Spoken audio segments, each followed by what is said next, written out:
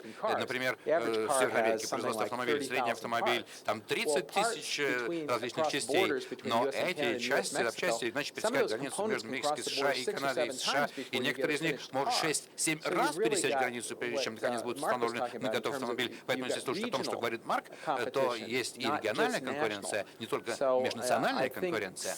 Поэтому мне думается, что некоторая модернизация экономики, конечно же, будет зависеть от прямых иностранных инвестиций. Но, говоря вообще, мне кажется, что инвесторы — это вообще рациональные люди. И когда они вдруг видят рынок, который обладает потенциалом, то и будет приток прямых иностранных инвестиций. Ну, действительно, Марк, вот вы, конечно, уже не являетесь как бы членом представительной организации, которая называется, но вот та реальность, скажем, которую мы наблюдаем, и ситуация, которая возникает вокруг Белого дома в отношении России, может ли это как-то заморозить возможность как-то подогреть американо-российские отношения вследствие политического пейзажа, который сложился? Так ли это будет?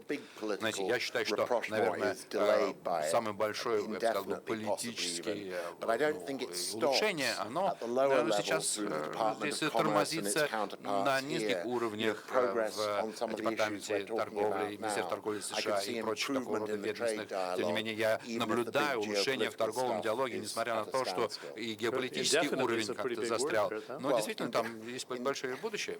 Я имею в виду, нет, перед нами как раз вызов, потому что все считают, что будет перезагрузка вследствие того, что господин Трамп говорил, но похоже, что его прошлая бизнес-практика может мешать ему предпринять каких-то новых инициатив.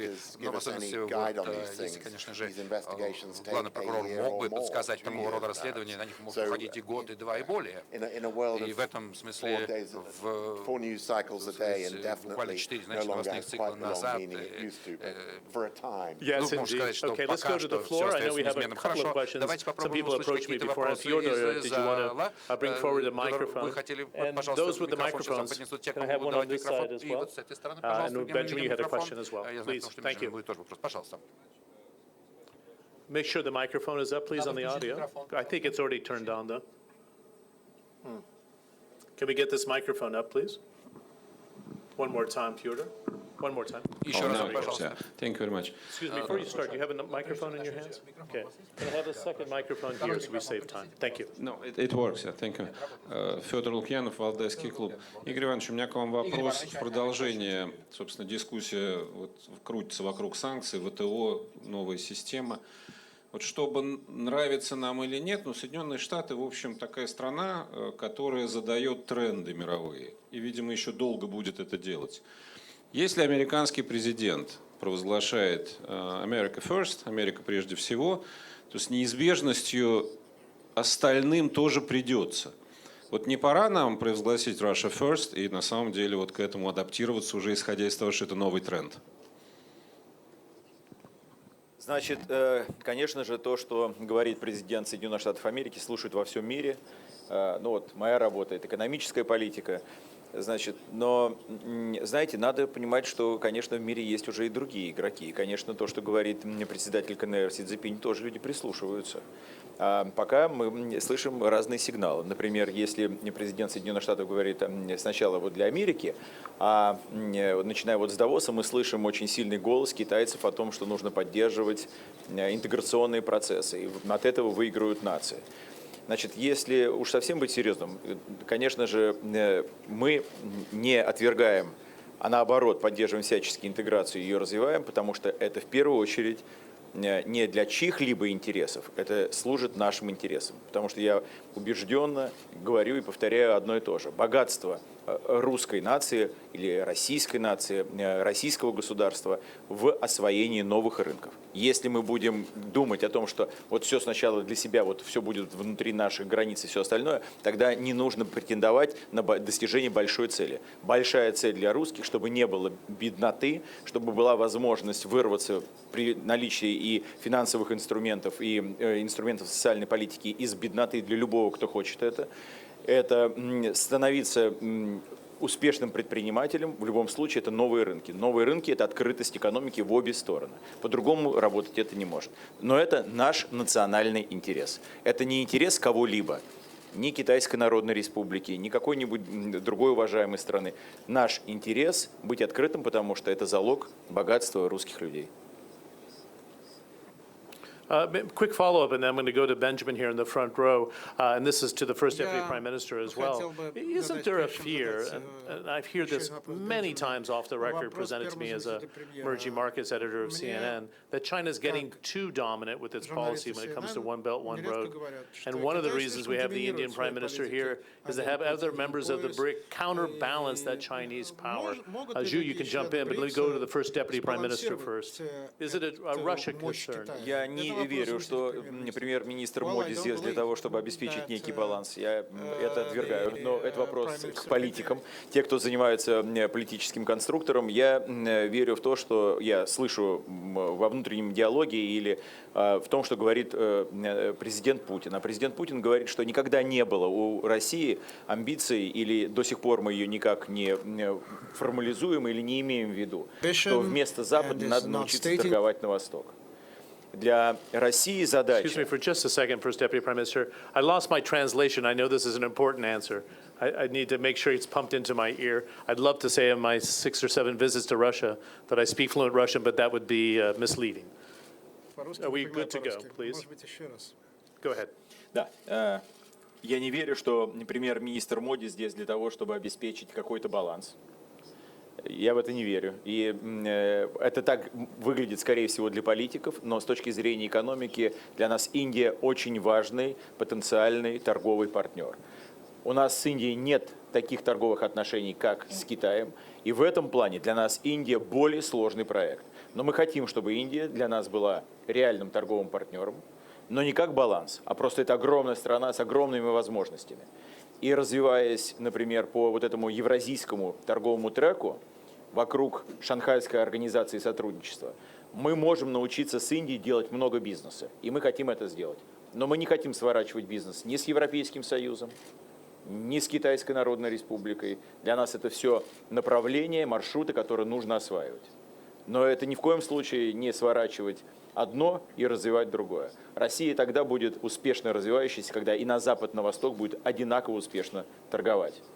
Это вот для нас очень важно.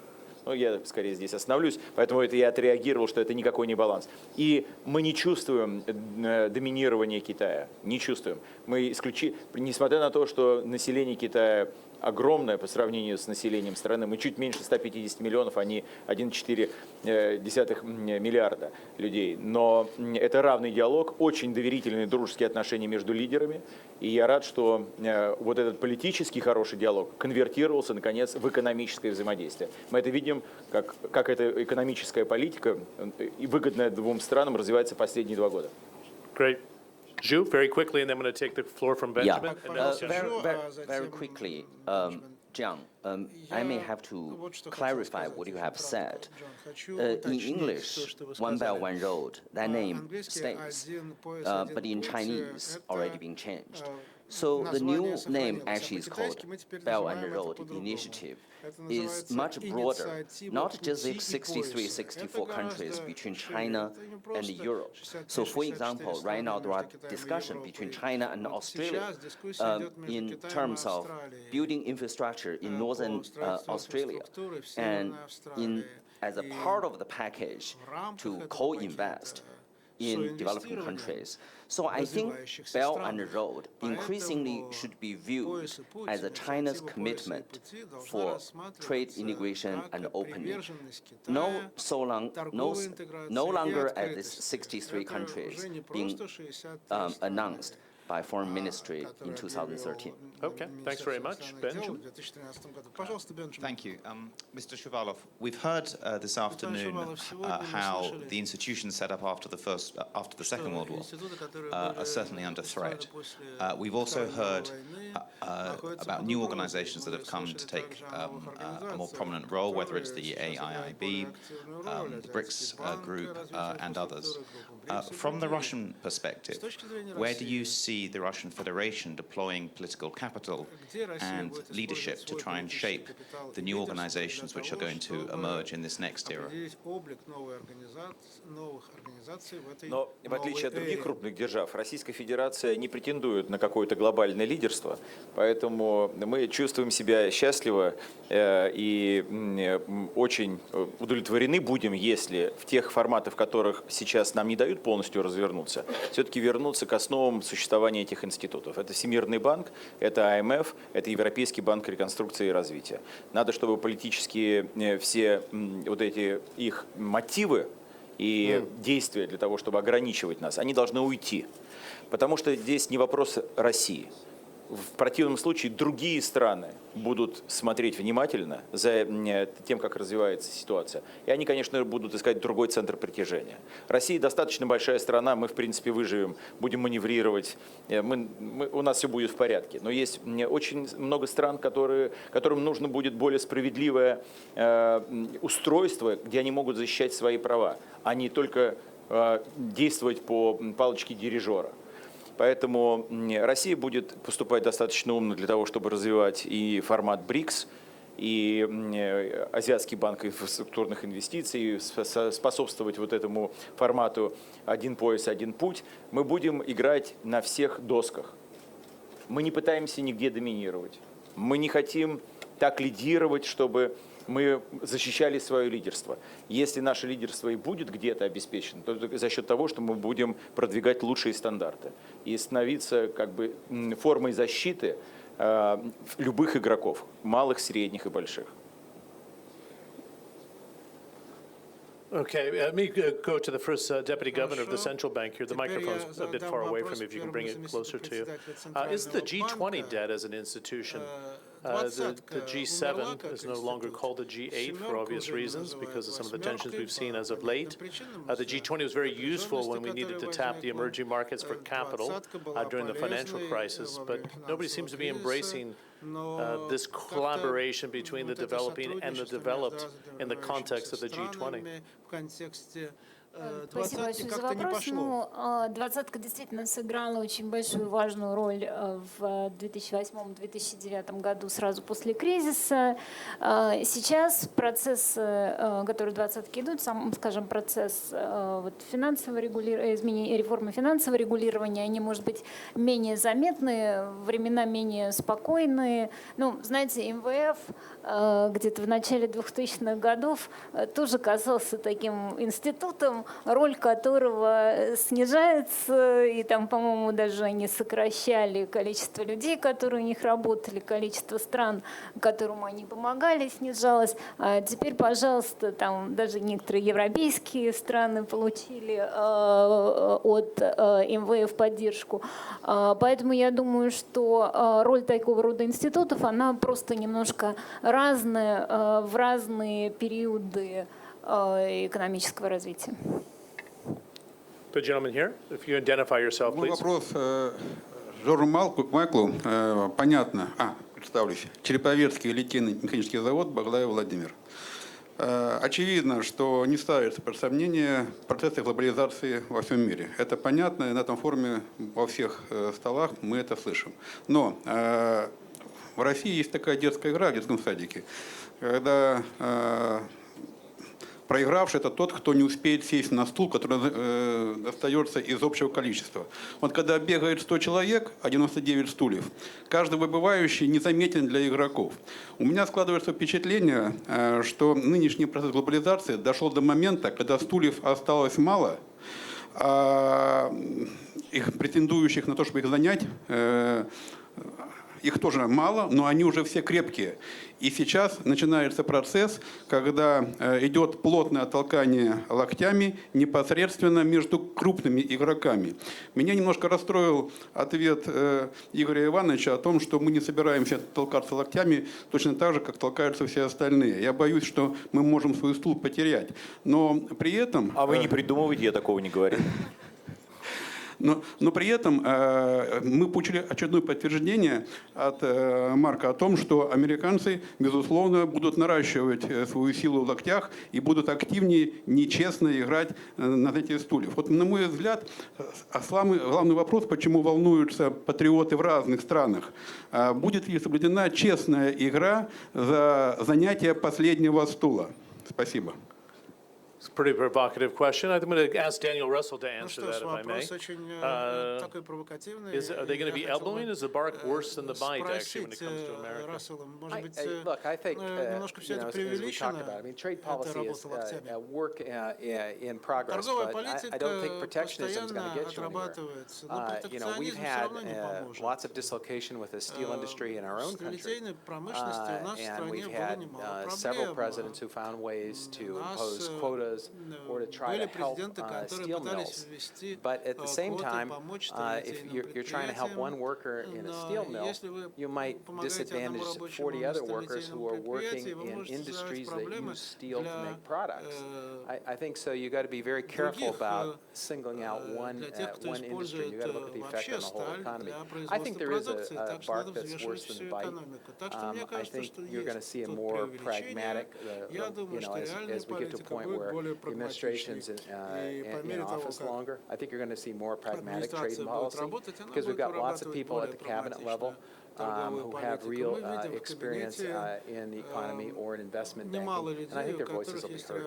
Okay, final question. I'd like to get Mark to weigh in on this specifically. The climate change decision that seems to be emerging from the United States, why are we not thinking in a more modern way about the potential of clean energy and being a job creator as opposed to a job destroyer and sustainability? Isn't it time to modernize our thinking when it comes around to diversity of energy? And I think even Russia, the First Deputy Prime Minister can weigh in on this. It's not a zero-sum game to protect the fossil fuel industry.